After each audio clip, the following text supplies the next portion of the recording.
اور یہ ہے کہ اس رات الحمدللہ جس نے بھی اس کی زیارت کی ہے تو یہ روشن ہی زیارت کی ہے. پوری لائٹ گھر میں، رات کو گھر میں لائٹ نہیں جلی.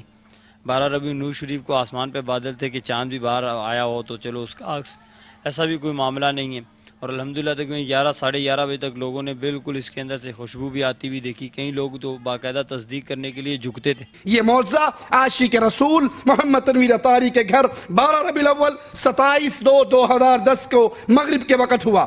تیری حسرتوں میں، تیری چاہتوں میں، تیری حسرتوں میں، تیری چاہتوں میں، بڑے دن ہوئے گھر سجاتے سجاتے تیری حسرت. جو ہی یہ خبر 1 سے 2، 2 سے 3، 3 سے 4 نشر ہوئی، جنگل میں آگ کی طرح پھیلی. پورے پاکستان سے لوگ بسیں بھر بھر کے اپنی گاڑیوں پہ، ویگنوں میں میلے کی شکل اختیار کر گئے اور پورے پاکستان کی اکثریت، ہر علاقے کے لوگ وہاں پہنچنے کے لیے ٹوٹ پڑے.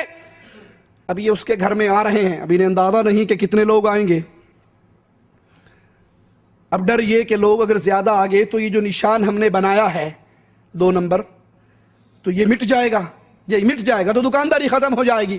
واللہ میں نے اپنی آنکھوں سے دیکھا اس سی ڈی میں جو لوگ اس نعلین مبارک کی زیارت کے لیے آنا چاہ رہے، اتنی شدت سے میں نے کسی ملک کی پولیس کو ڈنڈے برساتے نہیں دیکھا جتنے اس تنویر اطاری کے گھر کے اندر اس نعلین مبارک کی زیارت کرنے والوں پر ڈنڈے برسائے جا رہے.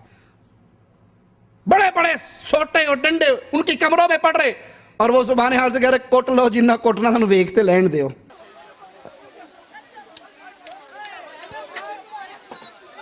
یہ آپ دیکھ رہے ہیں کہ اس بے دردی سے ان لوگوں کو مارا جا رہا ہے. یہ ہم آپ کو یہاں اندر کی صورتحال دکھا رہے ہیں. حقائق کیا ہیں، اس نعلین مبارک کی حقیقت کیا ہے، وہ ہم کوشش کریں گے کہ پروگرام کے آخر تک آپ کو بتا سکیں. انا للہ و انا الیہ راجعون. اندھی عقیدت، اندھی محبت، بغیر علم کے، بغیر شرعی نصوص کے جو ہلاک طبقہ، وہ کہتے ہیں جتنا مارنا ہے مار لو، ہم رسول اللہ صلی اللہ علیہ وسلم کے قدم مبارک کو دیکھے بغیر واپس نہیں جائیں گے.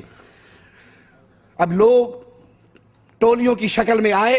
ایک ٹیلی ویژن کے نمائندے نے وہاں آ کر ان کا انٹرویو کیا. آئیے آپ کو بھی سناتے ہیں. ایک شخص سے پوچھا کہ آپ کیا عقیدہ رکھتے ہیں، کیا رسول اللہ صلی اللہ علیہ وسلم زمین پہ تشریف لائے ہیں؟ اس نے کہا بالکل، آپ صرف زمین پہ ہی نہیں بلکہ ہر وقت ہر جگہ موجود ہوتے ہیں، اور جو باتیں ہم کر رہے، جو کام ہم کر رہے، آپ وہ سن رہے ہیں، دیکھ رہے ہیں. کوئی سمجھ نہیں آ رہی. آپ کیا بلیو کرتے ہیں، یہ حضور صلی اللہ علیہ وسلم زمین پہ تشریف لائے تھے؟ جی بالکل بلیو کرتے ہیں. آپ صرف زمین پہ نہیں، آپ ہر جگہ آپ ہر وقت موجود ہوتے ہیں. ہمارا یقین یہ ہے کہ آپ صلی اللہ علیہ وسلم ہر جگہ ہر وقت موجود ہوتے ہیں. ہم جو باتیں کر رہے ہیں ہم اس وقت سب سن رہے ہیں. آپ کو یہ بلیو ہے کہ حضور صلی اللہ علیہ وآلہ وسلم ہر جگہ موجود ہیں، اور اللہ تعالیٰ بھی ہر جگہ موجود ہیں. آپ یہ کہہ رہے ہیں کہ اللہ تعالیٰ بھی ہر جگہ موجود ہیں، حضور صلی اللہ علیہ وسلم بھی موجود ہیں ہر جگہ؟ جی. آپ اللہ کے نبی صلی اللہ علیہ وسلم صرف زمین پہ نہیں، صرف چکوال اور دھرابی میں نہیں، بلکہ ہر وقت ہر جگہ موجود ہے. ہم جو باتیں کر رہے ہیں، جو کام کر رہے ہیں، نبی ہماری باتوں کو سن بھی رہے ہیں، موجود بھی ہے. اللہ کا واسطہ دے کر پوچھتا ہوں، جب نبی ہر وقت ہر جگہ موجود ہے تو دھرابی میں ہی گاؤں میں یہ قدم مبارک کیوں لگا؟ آپ تو پہلے سے یہاں بھی ہیں، چکوال میں بھی ہیں، انڈیا میں بھی ہیں، پاکستان پوری زمین پر ہیں. پھر اس قدم کی زیارت کے لیے اتنا رش کیوں؟ کہا اللہ تعالیٰ بھی ہر جگہ موجود ہے اور رسول اللہ صلی اللہ علیہ وسلم بھی ہر جگہ موجود ہے. ان سے کوئی پوچھے اگر نبی ہر جگہ موجود ہے، پوری دنیا میں نبی ہر جگہ ہر وقت موجود ہے، تبوک کا سفر ہوا، اللہ کے نبی صلی اللہ علیہ وسلم نے سفر کیا،